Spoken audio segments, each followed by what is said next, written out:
नमस्कार, आप देख रहे हैं 4 PM और मैं हूं आपके साथ सिमरन। दोस्तों, ईरान अमेरिका के बीच चल रही शांति वार्ता के बीच अचानक होर्मुज़ बंद होते ही सैन्य गतिविधियां एक्टिव हो गई हैं। एक और जहां अमेरिकी राष्ट्रपति डोनाल्ड ट्रंप ने एक और युद्धपोत को फारस की खाड़ी में उतार दिया है, वहीं दूसरी ओर ईरान की नेवी होर्मुज़ में एक्टिव हो गई है, जिससे जंग की संभावनाएं एक बार फिर से अचानक बढ़ने लगी हैं। लेकिन इससे उलट बड़ी खबर आ रही है कि चर्चाएं चल रही हैं कि व्हाइट हाउस में कार्टन का भूत लौट आया है, जिसकी वजह से अमेरिकी राष्ट्रपति डोनाल्ड ट्रंप थर-थर कांप रहे हैं। ट्रंप की हालत इतनी खराब है कि उन्होंने एक घंटे में 37 से ज्यादा सोशल मीडिया पोस्ट का हंगामा मचा दिया है। इसके बाद हर ओर से सवाल उठ रहे हैं कि आखिर ट्रंप को क्या हो गया है। सवाल है कि क्या सच में ट्रंप की दिमागी हालत ठीक नहीं है, क्या होर्मुज़ पे फिर से जंग होने जा रही है।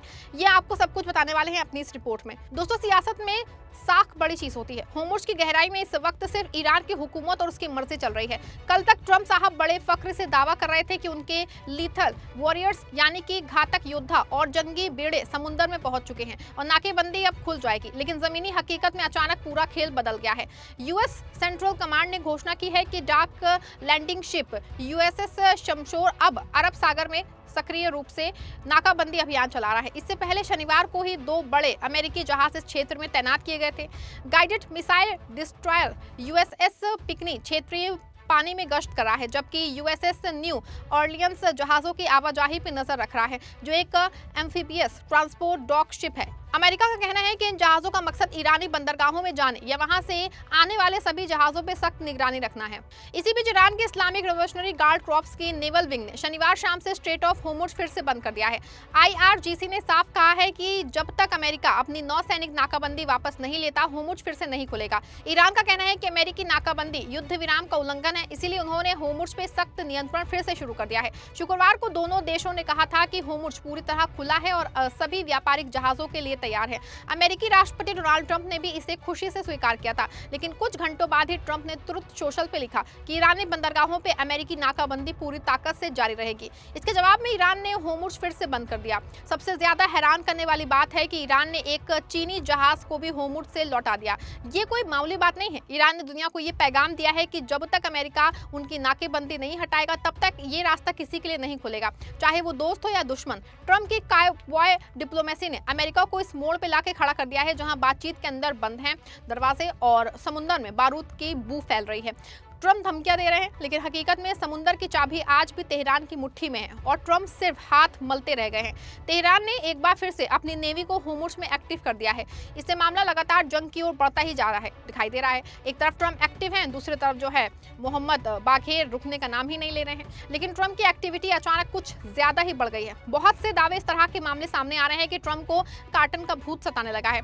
यहाँ आपको बता दें, ये कोई कहानी नहीं है, बल्कि एक इंटरनेशनल न्यूज एजेंसी ने इस तरह की बातें लिखी हैं कि ट्रंप सहमे हुए हैं और यही वजह है कि लोग उनको अमेरिका के पूर्व राष्ट्रपति जिमी कार्टर से जोड़ के देख रहे हैं। वॉल स्ट्रीट जर्नल की एक रिपोर्ट ने खुलासा किया है कि आक्रामक दिखने वाले ट्रंप अंदर से बुरी तरह हिले हुए हैं। उन्हें डर है कि कहीं ईरान का ये भवन उनकी राजनीतिक विरासत को उसी तरह ना निगल जाए जैसे 1979 के होस्टेड क्राइसिस ने कार्टर की सत्ता को खाक कर दिया था। सवाल है कि क्या इतिहास खुद को दोहराने वाला है? क्या ट्रंप इस चक्रव्यूह में फंस चुके हैं जिसमें निकलने का रास्ता 46 ईयर्स पहले एक और राष्ट्रपति को नहीं मिला था?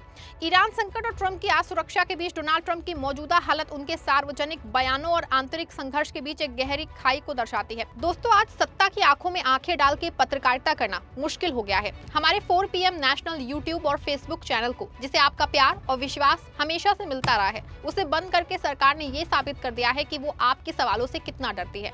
मुश्किल दौर है, लेकिन हम ना रुके थे और ना ही रुकेंगे। हम सच के लिए हमेशा लड़ते रहेंगे। ऐसे में 4 PM यूपी को ज्यादा से ज्यादा ज्वाइन करें और स्वतंत्र पत्रकारिता को जिंदा रखने के लिए जितना हो सके उतना हमारा आर्थिक सहयोग करें। आपके सहयोग से ये जंग हम जीत के रहेंगे। वॉल स्ट्रीट जर्नल की रिपोर्ट ये साफ करती है कि ट्रंप जिस मैक्सिमलिस्ट छवि का प्रदर्शन कर रहे हैं, उसके पीछे 1979 के कार्टर जैसे पतन का डर छिपा है। कार्टर की विफलता का मुख्य कारण ईरान बंधन संकट के दौरान उनकी बेबसी थी, जिसने उन्हें एक कमजोर राष्ट्रपति के रूप में स्थापित कर दिया। आज ट्रंप भी खुद को इसी मोड़ पे खड़ा पा रहे हैं, जहां उनके सैन्य और राजनीतिक फैसले उनकी विरासत को स्थायी रूप से प्रभावित कर सकते हैं। ट्रंप का अपनी राष्ट्रीय सुरक्षा टीम को दरकिनार कर सोशल मीडिया के जरिए अल्टीमेटम देना और अचानक संघर्ष विराम की घोषणा करना उनके अस्थिर नेतृत्व को उजागर करता है। ये व्यवहार रणनीतिक कौशल के बजाय हताशा और अनिश्चितता का संकेत है। गैस की बढ़ती कीमतें और कैथोलिक आधार का जो है खिसकना उनके घरेलू राजनीतिक समीकरणों को बिगाड़ रहा है। ट्रंप बिल्कुल उसी दोराहे पे खड़े हैं। ईरान ने होर्मुज़ को अपनी ढाल बना लिया है और ट्रंप की हर घुटकी को रद्दी की टोकरी में डाल दिया है। वॉशिंगटन के गलियारों में ये फुसफुसाहट तेज है कि ट्रंप को डर है कि कहीं होर्मुज़ की ये तालाबंदी उनकी सियासी वफात न खत्म कर दे। जैसे कार्टर ईरान के इंकलाब के आगे लाचार थे, वैसे ही आज ट्रंप सिर्फ चिल्ला रहे हैं लेकिन जमीन पे एक इंच भी आगे नहीं बढ़ पा रहे हैं। ये इतिहास का दोहराव है और ट्रंप इस बार विलन के रोल में नजर आ रहे हैं। दोस्तों, किसी भी मुल्क का रहनुमा जब संकट में होता है तो वो कूटनीतिक का रास्ता चुनता है, लेकिन ट्रंप साहब क्या कर रहे हैं? ट्रंप डिजिटल वॉर लड़ रहे हैं। ट्रंप ने पिछले 1 घंटे के भीतर 37 पोस्ट कर डाले हैं। ये किसी ताकतवर लीडर की निशानी नहीं है, बल्कि ये उस शख्स की झल्लाहट है जिसे अपनी जमीन खिसकती दिख रही है। इस पोस्ट में कभी वो ईरान पे बमबारी की गीदड़ भभकी देते हैं तो कभी सुलह की गुजारिश करते हैं। ट्रंप का ये कंफ्यूज रवैया है उनकी सबसे बड़ी नाकामी बन चुका है। ईरान के डिप्टी विदेश मंत्री ने ठीक ही तंज कसा था कि ट्रंप जरूरत से ज्यादा बोलते हैं।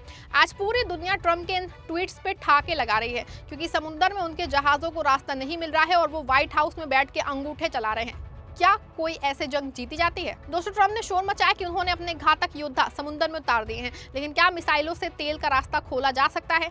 एक्सपर्ट्स का मानना है कि अगर अमेरिका ने एक भी छोटी सी गलती की तो ईरान होर्मुज़ को पूरी तरह तबाह कर देगा। नतीजा ये होगा कि ईरान दुनिया जो है उसमें तेल की कीमत $300 प्रति बैरल तक पहुंच जाएगी। ट्रंप की जिद और अहंकार का हर्जाना आज आम अमेरिकी और दुनिया का हर नागरिक भरने को तैयार है। महंगाई का जो जिन बाहर निकला है वो ट्रंप की सत्ता को ही हिला जाएगा। ईरान का दावा है कि उसने अमेरिका की नाकेबंदी के जवाब में अपनी पूरी फील्डिंग सेट कर ली है। तेहरान ने साफ कर दिया है कि नियम अब हम तय करेंगे, व्हाइट हाउस नहीं। ट्रंप जो खुद को मास्टर ऑफ द गेम समझते थे, आज वो अपनी ही बिछाई बिसात में मात खाते दिख रहे हैं। आज की हकीकत यही है कि होर्मुज़ की लहरें ट्रंप की नाकामी का तराना गा रही हैं। एक तरफ ईरान का फौलादी इरादा है, दूसरी तरफ ट्रंप का वो झूठा ईगो जो उन्हें हकीकत देखने नहीं दे रहा है। अगर ट्रंप ने अब भी अपनी जबान पे लगाम नहीं लगाई और कूटनीति का रास्ता नहीं अपनाया तो इतिहास उन्हें एक ऐसे राष्ट्रपति के तौर पे याद रखेगा जिसने सिर्फ अपने बड़बोलेपन की खातिर अमेरिका को दुनिया की नजरों में जलील करवा दिया। पूरे मामले पे आप क्या सोचते हैं? आपकी क्या राय है कि ट्रंप का अंजाम भी कांटा जैसा होने वाला है? क्या ईरान ने चीनी जहाज को लौटा के अपनी ताकत का असली ट्रेलर दिखा दिया है? जो भी सोचते हैं अपनी राय दीजिएगा कमेंट में और वीडियो को लाइक और शेयर करिएगा।